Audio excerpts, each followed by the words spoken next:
Welcome to the Savvy Podcast. I'm your host Sam, and today with Wendy we have a crime special looking at the chilling story of the Yorkshire Ripper. Now today's question is, when was he caught? Is it A, 1901, B, 1981, or C, 1991? So listen to the end to find out the answer. And also don't forget to sign up for the accompanying email packed with today's grammar and vocabulary. And of course, like and subscribe at the end to stay updated on all our episodes. Let's dive in, shall we?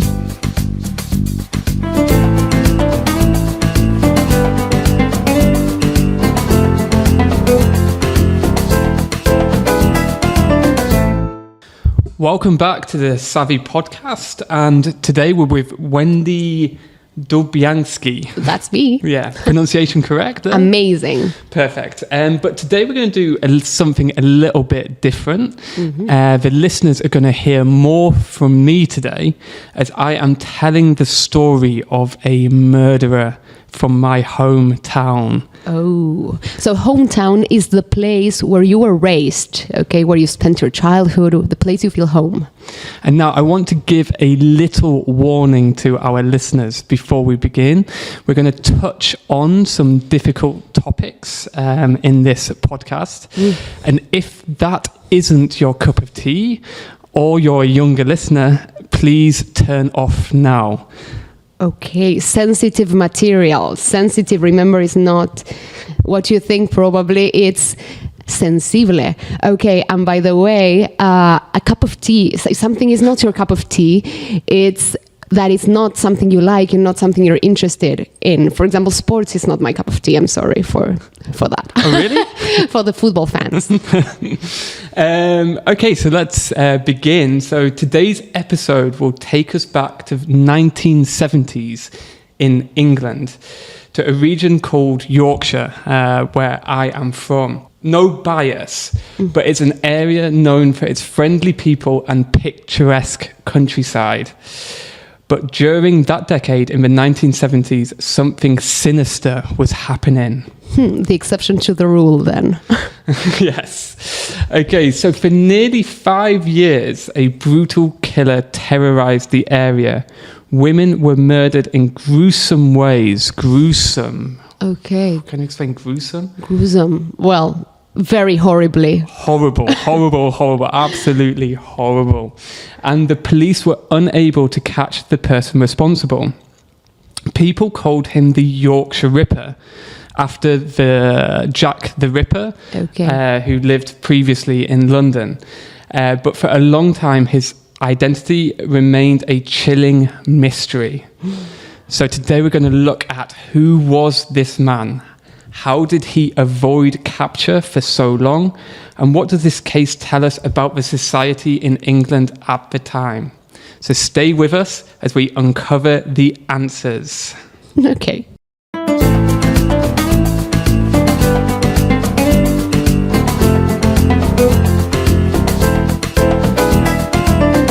So to understand the story, Wendy, we're going to take a look back at Yorkshire in the 1970s. Do you know anything about Yorkshire in the 1970s? No, but I can't wait to hear that. Well, let me tell you, okay? This northern region of England is a mix of industrial cities like Leeds, Bradford, Sheffield. Have you heard of any of these? Yeah. They ring a bell. They sound familiar. They ring a bell. We've had that before, but to ring a bell is me suena. And they are surrounded by small villages and some quiet countryside. I'm personally from the quiet countryside around. Now, during this period in the 1970s, times were tough. Tough, that's a good adjective, yes. Synonym of hard, difíciles in this case. Yeah, how do you spell tough? Because it's not as it sounds, is it? I know, Sam. A little test for you. Tough. Yeah, not like it sounds. But the economy was struggling at this time, and many traditional jobs in factories, in coal mines were disappearing. People in Yorkshire were resilient and close-knit. Ooh, Oops. close-knit is close together. Exactly. Yeah, joined together. But the challenges of daily life meant there was already a sense of tension in the air. And that tension turned to fear in October 1975.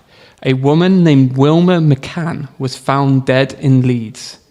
Wilma, a mother of 4, had been attacked in a brutal and shocking way. At first, people thought her murder was a terrible but isolated crime. But then, over the next few years, more women began to disappear or turn up dead. To turn up is... To appear in a place. Yeah, it's a synonym is to show up. To show up, right. Well. And people realized they were dealing with something far worse than a one-time tragedy. Serial killer alert.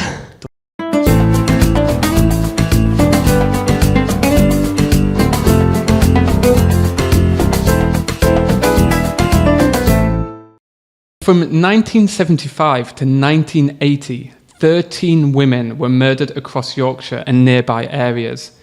Many others were violently attacked but survived. Sobrevivir, no? Yes, sobrevivir. The killer's methods were horrifying. He used hammers, Martillos, knives, cuchillos, screwdrivers. Destornilladores. Oh my God. Very good, very good. Good vocab. To assault his victims, and the level of violence shocked even the most experienced detectives. Most of the victims were women, and many worked as sex workers. This detail became a major focus for the media, which began painting the killings as a war against so-called immoral women. Some headlines even suggested that the victims were partly to blame for their own deaths, which is pretty shocking, no? Yeah. But this wasn't the full story. Not all the women targeted by the killer were sex workers. Many were simply in the wrong place at the wrong time. For example, 16-year-old Jane MacDonald was a young shop assistant with no connection to the sex trade. Her murder shattered the idea that only certain women were at risk. Suddenly, everyone felt vulnerable. Okay, I like the verb shattered. Is to Yes. break something into pieces. So if a glass falls on the floor, it shatters. This is a metaphorical use, okay, to destroy. And also, interestingly, in the UK, you can also use it to say that you're exhausted from a long day at the office or at work. You can say, I am shattered. Okay. Which is, same as I Estoy am... destruido. Yeah, thank you. Another option is I am knackered as well, which is very British. I love I'm that knackered, one. I'm shattered, I'm very tired. We just say these things so we relax a little from the story, you know. A lighter note. Shall I continue with the dark Please, Sam, story? go on. The murders created a climate of fear. Women stopped walking alone at night. Taxis were in high demand. High demand? Alta demanda. Oh, I didn't realize that was a direct translation. Yeah. And parents became stricter about their daughters' curfews. Mm-hmm. A curfew is when you have to stay at home at a time. Exactly. Yorkshire felt like it was under siege at this time. Now, from personal experience, speaking to my aunties who were growing up in Yorkshire at this time, they tell me that they were about 15 or 16 at this time, and they said that they always felt fearful walking out, and that's a horrible feeling. yeah, they always had to be home before dark. So, yeah, horrible times. But women spoke out. They reclaimed the streets. So as the murders continued, frustration grew, not just with the killer, but also with the police and the media. Many women felt they were being blamed for crimes instead of being protected from them. This anger led to protests. One of the most famous events was Reclaim the Night. Marches which started in Leeds in 1977 and later spread across the UK. Okay. Distribuidos, dispersos. And we actually had this expression in a previous podcast, and one of our guests described it as if you have a tostada con tomate, you spread out the tomate on your toast. Exactly. So it's everywhere. It's everywhere, exactly. Women walked together through the streets, demanding their right to feel safe at night. They carried signs and chanted slogans like, "Blame the attacker, not the victim." Okay, I love this feminist plot twist. Yes.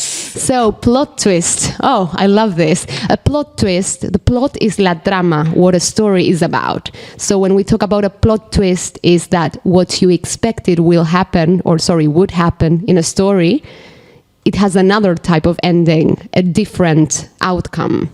Yes, and these marches were a powerful symbol of resistance, and they showed that women were not willing to live in fear or accept society's excuses for violence against them. Go women.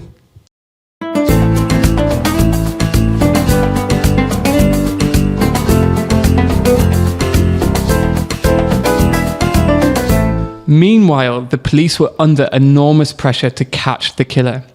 Detectives interviewed thousands of people, followed countless tips, poured through piles of evidence, and despite their efforts, they always seemed one step behind.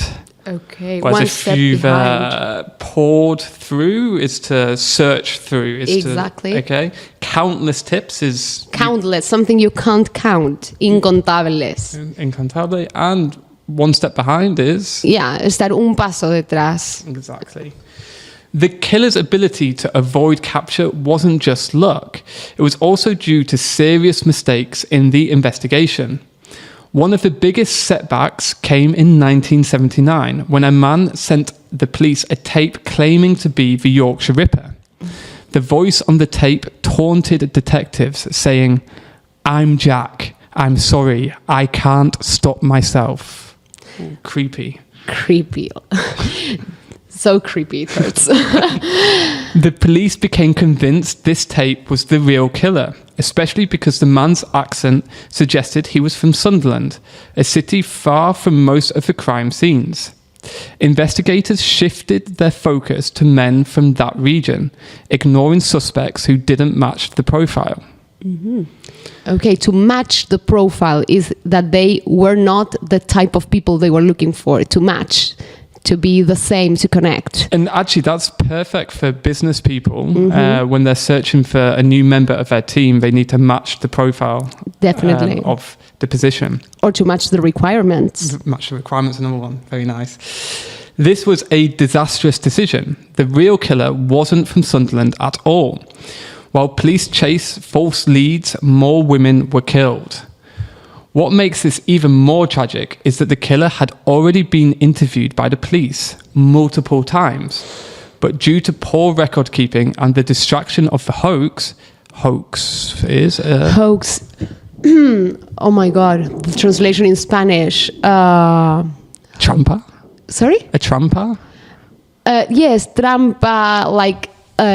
to deviate the attention, like a practical joke. It's also like, okay, como un truco, una trampa. Yeah. So his name was never flagged as a serious suspect because of that hoax. Mm-hmm.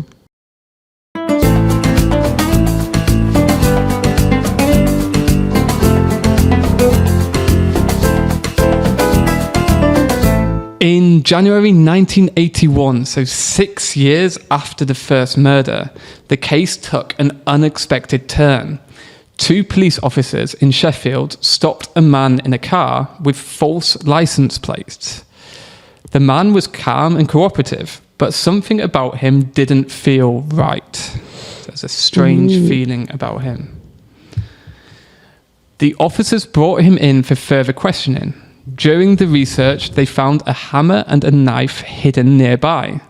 At first, the man claimed these were for self-defense, but his story began to fall apart under pressure. Okay, to fall apart, that's something decays, that something se cae, se destruye, right? As well? I don't know, but yeah. Yeah, it is. But finally, after hours of interrogation, the man confessed. Confessed? Is that Confesar. Super similar. another direct translation? Okay. Yeah. He said quietly, "It's me. I'm the one you've been looking for." The Yorkshire Ripper was Peter Sutcliffe, a 34-year-old truck driver from Bingley, which is from the local area that the murders were taking place.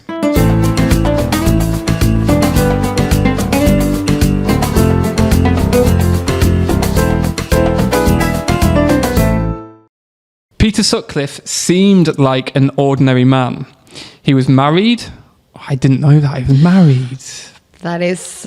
Poor lady. I cannot even start thinking of that. Yeah, that is horrible.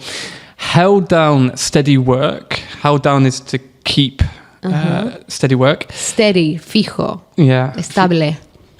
And kept a low profile in his community.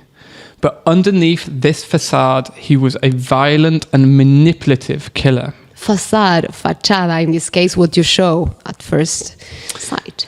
Sutcliffe admitted to attacking 20 women, 13 of whom died. He claimed he had been driven by a divine mission to kill women he saw as immoral.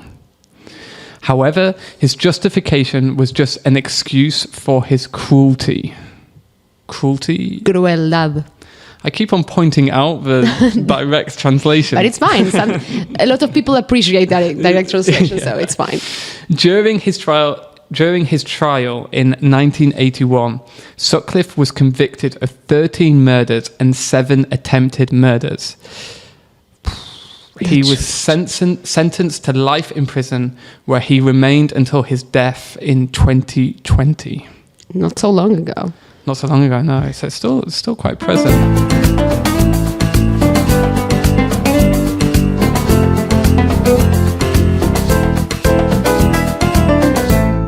The Yorkshire Ripper case has left a deep scar on British society.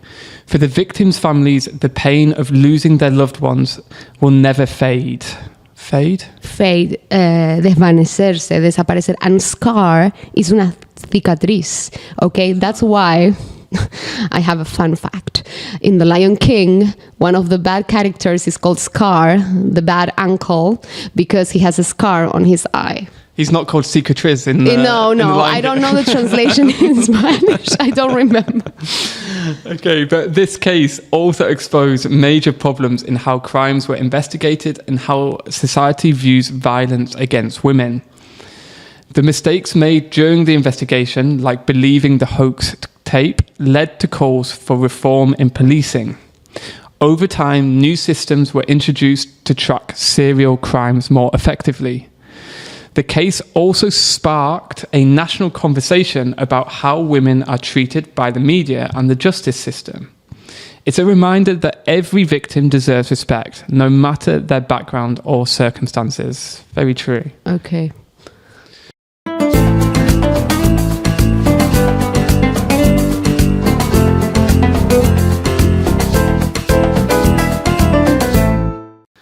So we've come to the end of our journey through one of the darkest moments of the history of Yorkshire and Britain. Wendy and listeners, you can relax now. Thank you very much for coming in, Wendy. You've been a fantastic help. Thank you so much, Sam. But next time, invite me for something lighter. Yes, Más liviano. yes, you can come back. You can come back. Thanks. And I hope you have found the story useful and with plenty of vocabulary. Tune in next time for a more positive podcast. And that's a wrap for this episode of the Savvy Podcast. We explored the chilling story of the Yorkshire Ripper, who, yes, you were correct, the answer was B, who was finally caught in 1981. We also picked up some great vocabulary, how a detail might ring a bell, what it means for evidence to turn up, and how things can fall apart under pressure. If you're curious to learn more about this story, there are some excellent documentaries about the Yorkshire Ripper on Netflix. And don't forget to sign up for the email with today's grammar and vocabulary tips. And of course, like and subscribe. Thanks for listening and see you next time.